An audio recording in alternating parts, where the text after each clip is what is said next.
A wise Southern American once said, "Fair exchange ain't a robbery." This sentiment rings true the most in the case of 304s. 304s are defined by Urban Dictionary as a sex worker or prostitute. I never worked as a 304, but my mom worked with him as a career specialist. Most times being a 304 is people's last resort. Sure, there are those people who can't wait to sell. But I promise you that is not the majority. It is so dangerous and crazy to work the streets. But let's hear one of the many horror stories from 304 life.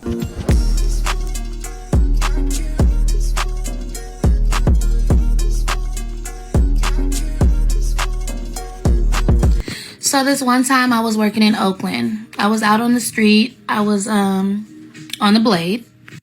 If you don't know what the Blade is, it's where girls go, stand on the street, and work as prostitutes. So yeah, I was outside working, and this guy pulled up on me, and he told me he had $150 for a car date.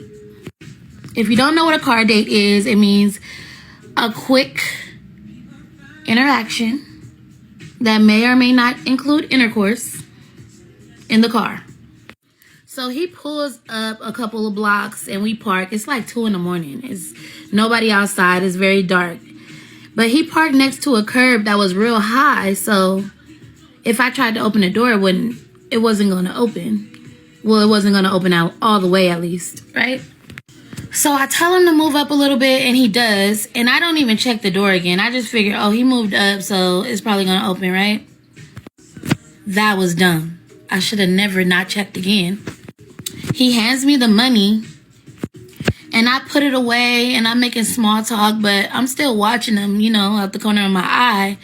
And by the time I put the money away and get the condom out, he literally has pulled a butcher knife from his side of the car on the side of the seat and pulled it out. And I don't even know what the hell he planned on doing with it. If he was going to threaten me with it or he was going to just use it right away. I don't know. But I was able to squeeze so tight outside of his car that I got scraped on both sides of my hips to where I was bleeding because I moved so fast. And it happened to be a day where I didn't glue my wig down, which is not common. And he tried to grab me by my hair and my wig came off. So I was able to squeeze and get out of the car and get away from him because, my wig came off. And he ended up throwing the wig out of the fucking window and doing so much more. I'm going to see what kind of response I get on this video, and then maybe I'll do a part 2.